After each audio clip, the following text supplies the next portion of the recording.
everybody. It's Rob, and we are here with a brand new episode of Member Talks. This is going to be a lot of fun.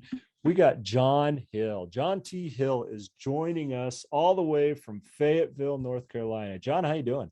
Hey, I'm doing good. Thank you, Rob, for letting me be on the show today. Absolutely. We're excited that you're here.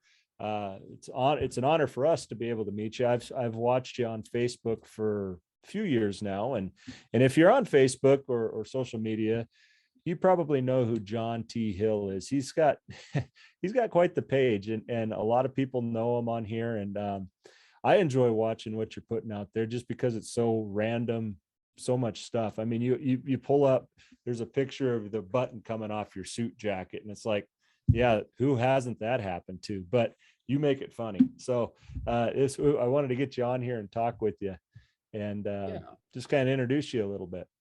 Yeah, I have the privilege of being in funeral service for the last 4 years now. I'm still fairly new to the profession. Started back in May of 2017 and started working at a funeral home there. It's actually a corporate funeral home owned by SCI. Had a great experience there, and it was very high volume. Worked in their personal care center where they did about 1,500 calls a year. And so it was just a lot going on there. And we had a privilege of being an apprentice there, started our embalming there, started funeral directing there.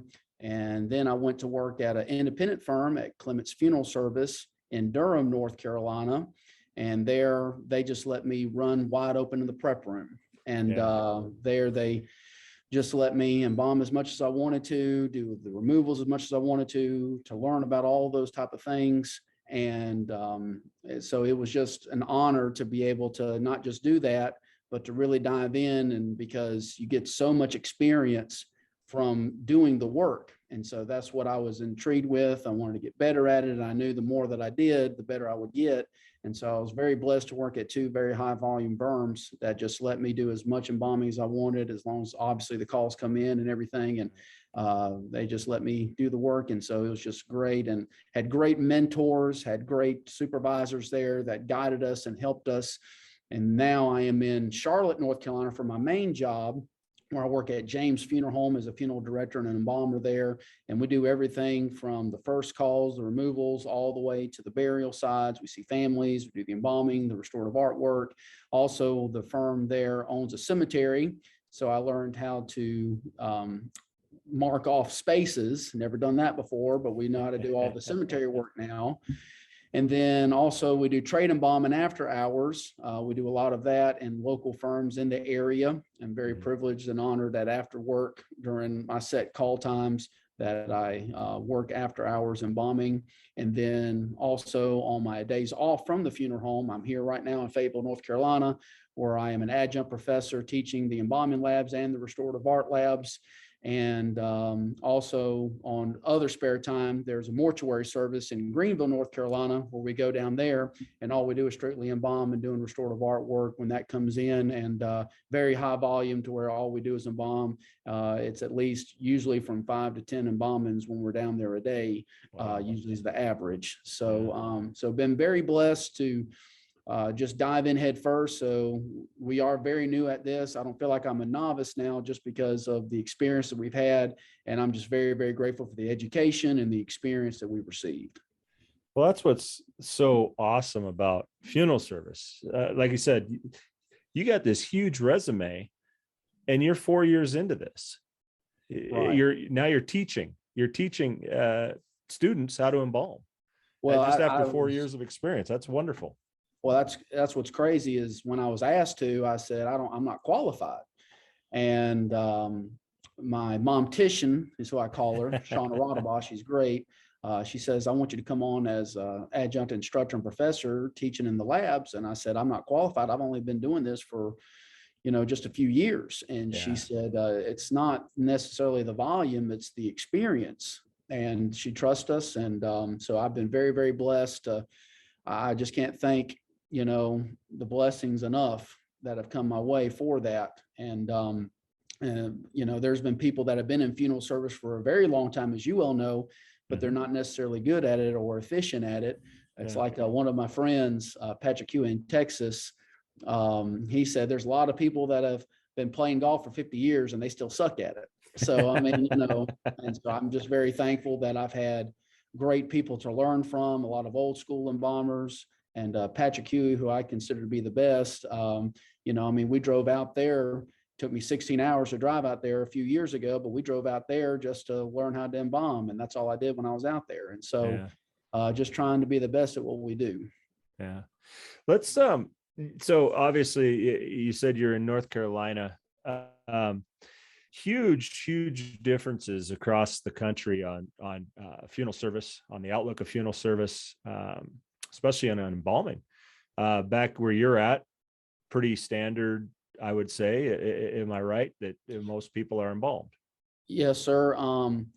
It's become more popular not to embalm. It depends on which areas you're in. If you're in, a more metropolitan area, sometimes they don't go that route. But in North Carolina, over the broad scope of the state, a lot of people are embalmed. And even if they are just not going to be buried, they're going the cremation route, there's still that traditional ceremonial service beforehand where there is a viewing, there is a casket present, and the body is embalmed.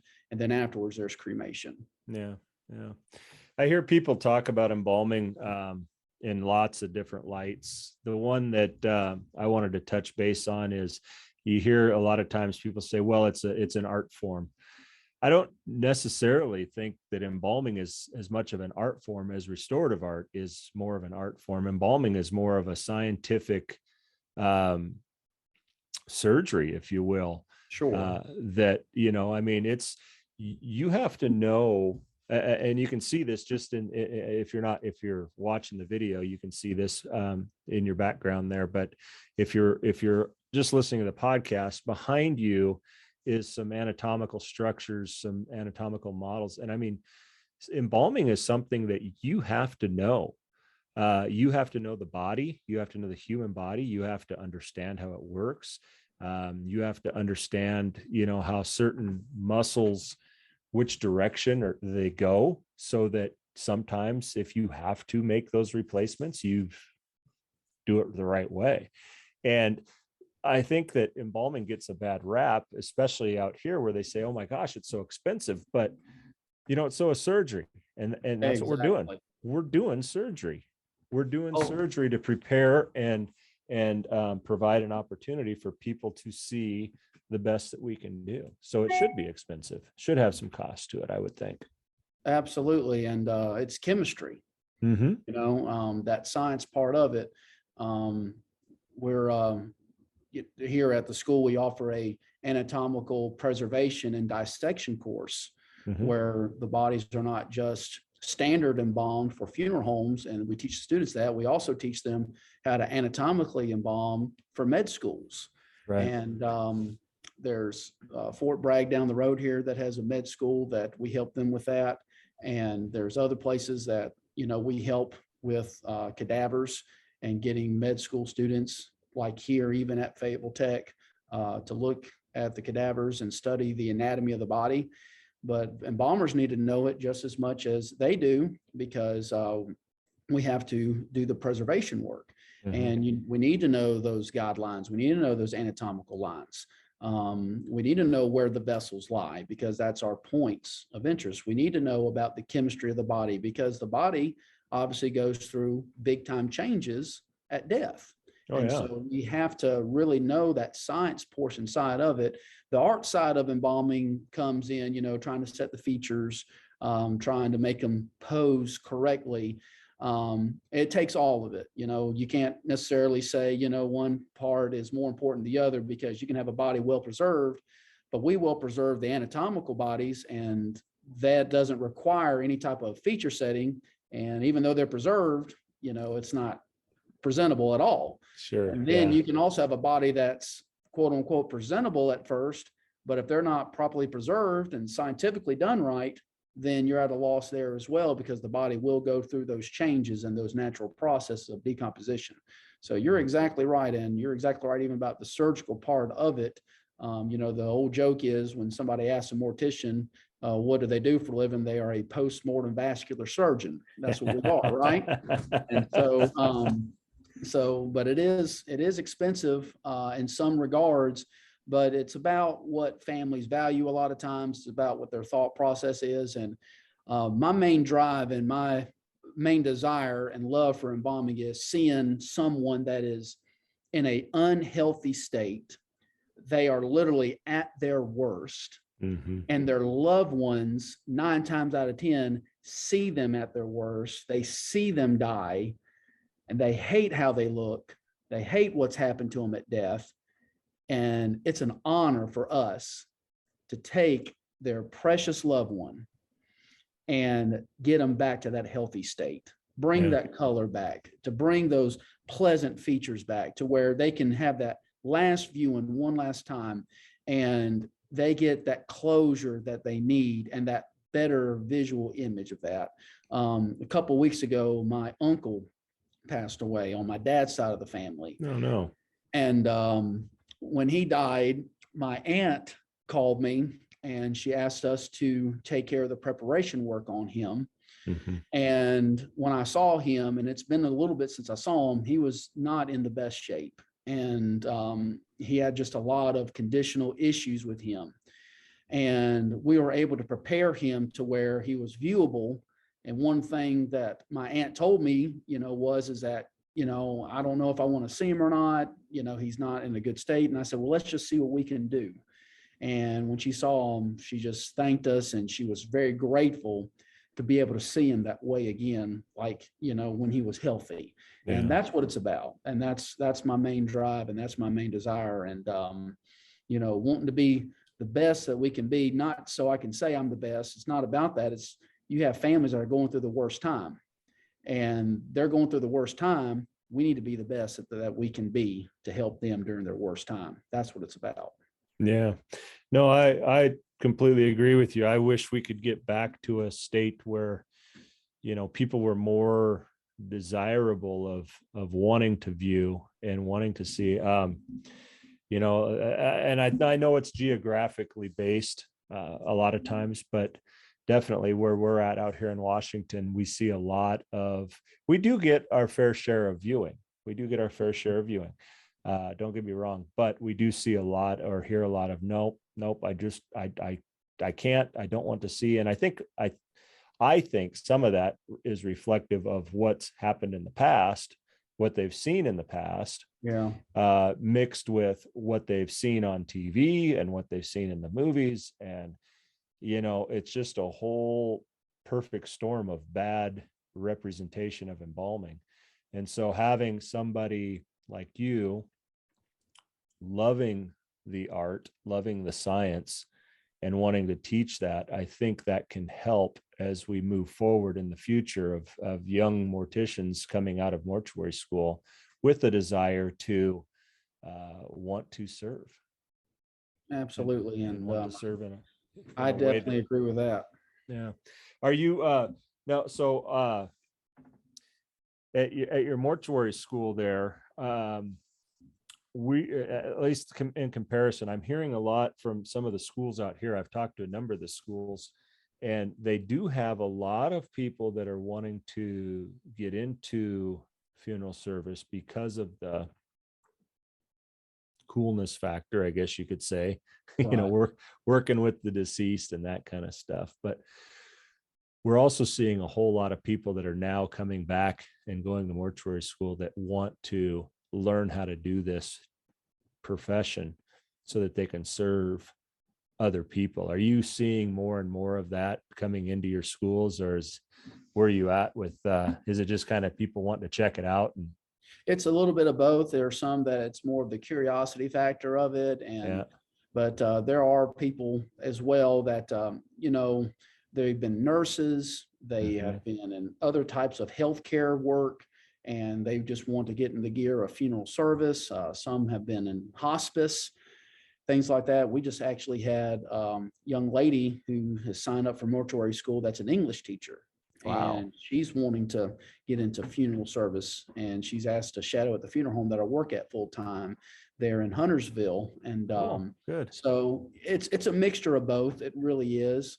You have those that, just want to do it to serve. And then you have those that are what I would categorize as just curious. And those that are curious, some stick with it and they get that drive to want to serve, and then you got some that don't. I do advise, some mortuary students when they really press me on it. I said, if you can do anything else other than this, that's what you need to do, because you have to have a passion and a love for it, because Yeah. it does take up your time, and it does, take up what you do, and you have to be willing to make those sacrifices. But if you love what you do, if it's a passion, if it's a fire that's in you that cannot be quenched, I could stand there and tell you all day long not to do it, and you're not going to give a rip what I say. You're going to go do it because that's Yeah. something that's in you and instilled in you. Yeah. So it is a little bit of both for what you're asking for. So, are you seeing there at the school? Are you seeing that people are coming from the local area, or is it drawing from other parts outside of Fayetteville? oh, it's from other parts, yeah. not just here. Now it's mostly in state. Is it? Okay. But I mean, just today we were in the embalming lab with a student that's in Washington, D.C. and Wow. actually is involved in the Pentagon. We Yeah. also have a student that came from Pennsylvania to one of our restorative art labs a couple weeks ago. And then we also had one of our graduates who is in New Jersey, in Delaware area. Yeah. So our program here is not just, we just don't want to be just known in the state. Shauna, who's heading the ship with us here, she has a desire for it to grow nationally too, as a nationally recognized school. Yes, we are a state school. We are a technical community college, but we definitely have a very strong mortuary program here. And so I'm very thankful and very glad to be an alumnus from here and a graduate from here, and just to be on staff here and have just some part of it continuing to go forward. It's just a big time icing on the cake, man. It's just, it's just definitely an honor to, it's gotta be a pretty cool feeling. Oh, it's come back and teach again. Teach like and that. I mean, I had no idea. And then when I was asked to, it was just blew me away. But I'm just very, again, I credit everything to what I've been taught, to how I've been trained by old school embalmers who said, this is how you set the features. This is how you set the body in position. And not just on the embalming side and the science side, but the funeral director side, how you conduct a service, how you make a funeral arrangement, how you meet with a family. Because we do that side of it as well. Even though we mainly do the embalmings and things of that nature, we have done a whole lot of funeral arrangements as well at the funeral home that I'm at. And so we try to do it all and try to be well-rounded for sure.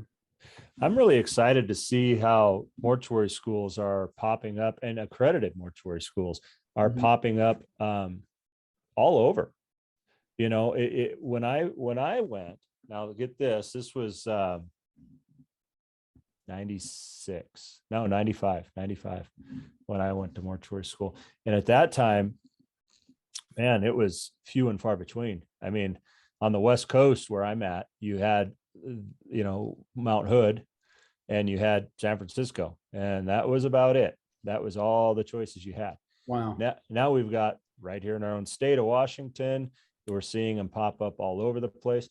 And the great thing is, I don't know that, maybe I'm wrong in this thinking. I don't think that it's because there's some big, great wave of death that's coming that we're trying to get prepared for. I think it's because people actually see the value of funeral service and want to participate in that and be a part of something that's bigger than them. And that's the service to other people. And I think we need to have great instructors to be able to do that. And I think that part of that is the great schools that are popping up all over the place.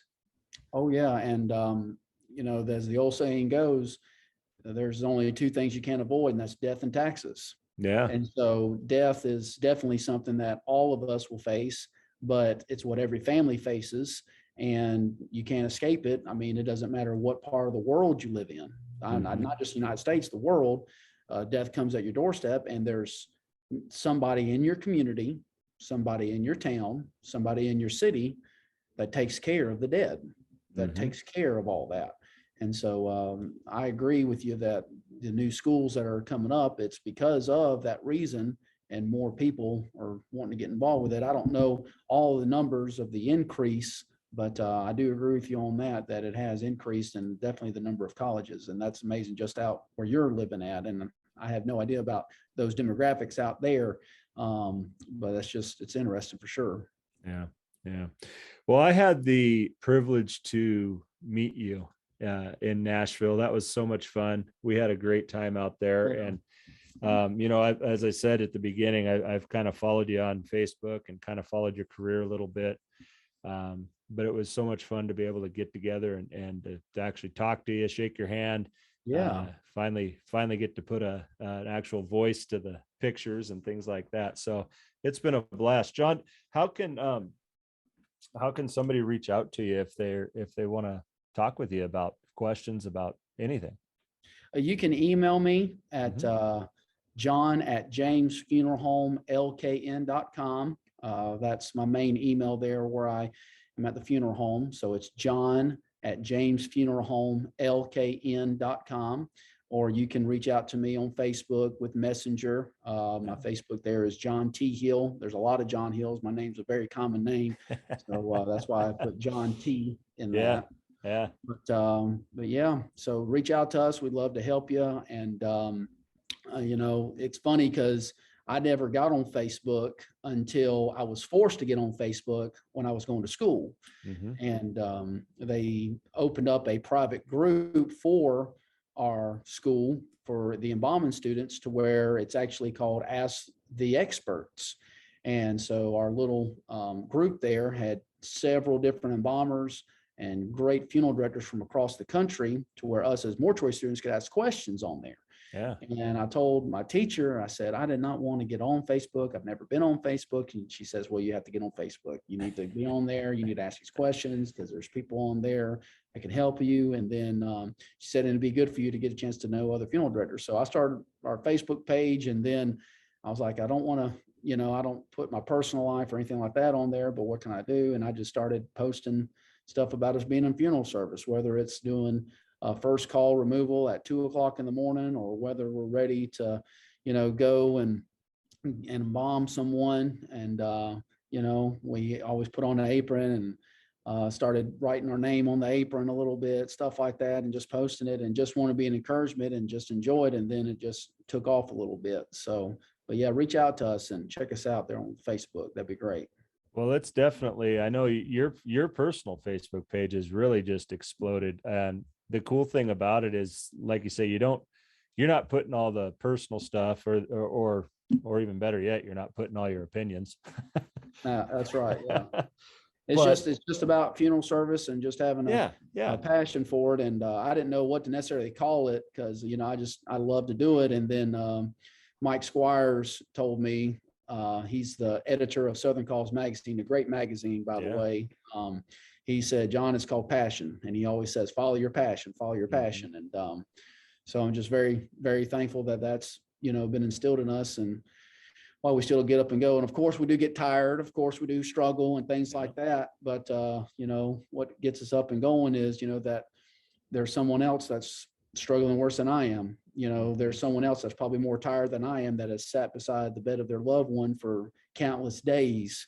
And now they have just died and they're more exhausted than I am. And so, if you have those thoughts and those mentalities, it'll help you push and it'll help you get you through. And also, I guess it's like the old saying goes, you don't want to go to the gym until you go to the gym and you actually do it and you're glad you go.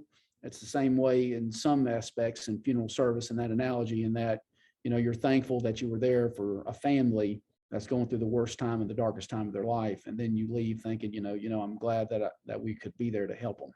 And when you have that heart for it, and it can tell, people can tell too. And so it definitely helps with that. Well, I've heard people say, funeral service is struggling right now. Funeral service is even dying right now, the people coming into it, whatever.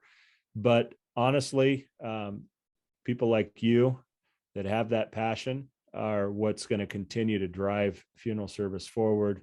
And I'm glad to know you. I'm glad to be able to call you my friend.